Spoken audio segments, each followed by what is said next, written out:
In the D part of the question, we already have made the calculation of CAR.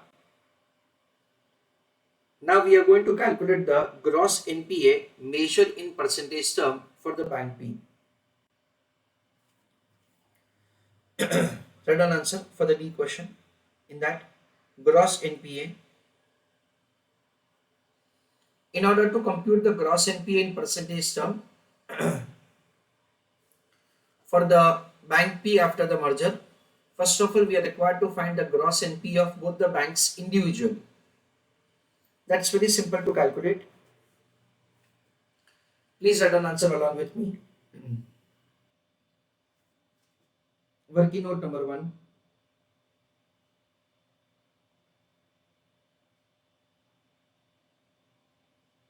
Calculation of the gross NPA in amount term.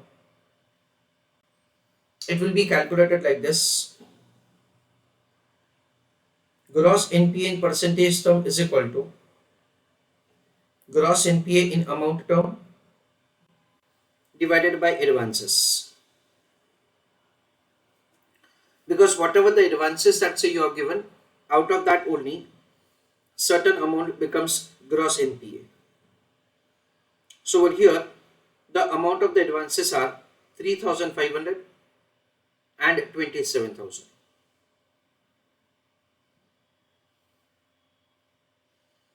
So gross NPA in amount term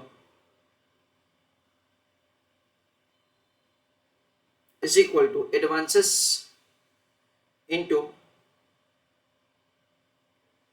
gross NPA in percentage term. This is required to be calculated for both the banks.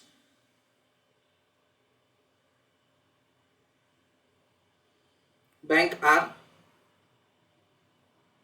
and Bank P. As far as the Bank R is concerned, it is 3,500 multiplying with 40%. And for Bank P, it is 27,000 into 5%. So 3,500 into 40%, that comes to 1,400.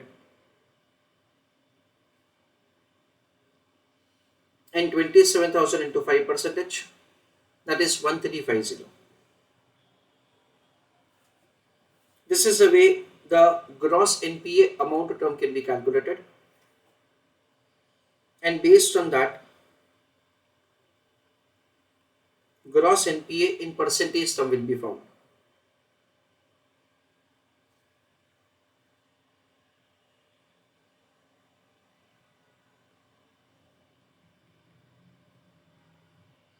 So it is 1,400 plus 1,350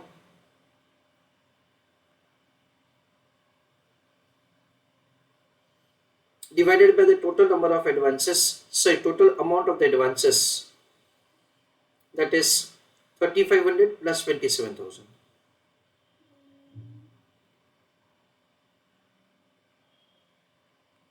So it is 1,400 plus 1,350, 2,750 divided by 3,0500.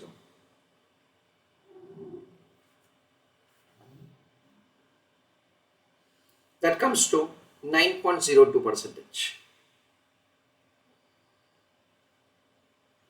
This is the way the gross NPA in percentage term can be calculated. Let us have understanding of the entire answer once again.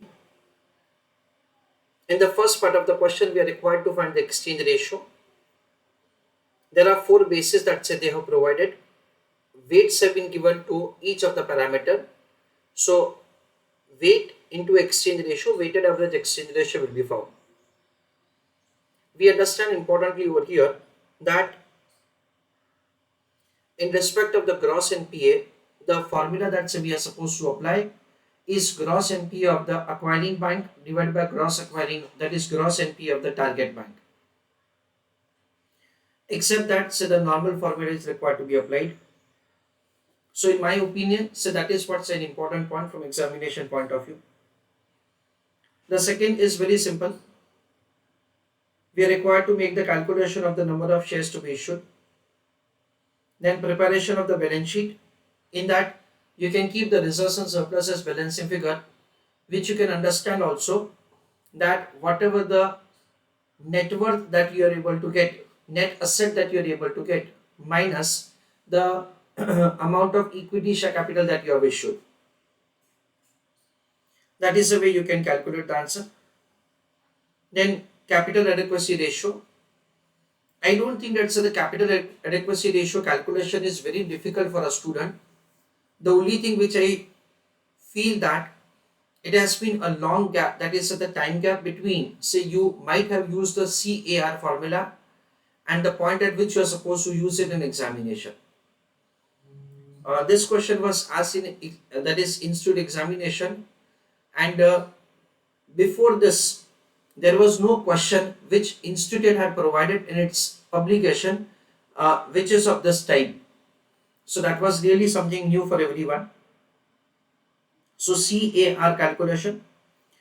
Gross NPA is something that say you use say normally in the like bank audit. So that's very simple for anybody to do it. This is what I understand. So two things very important. One is the gross NPA based calculation of exchange ratio, and the second is calculation of the capital adequacy ratio. This is what's an important question that we have done.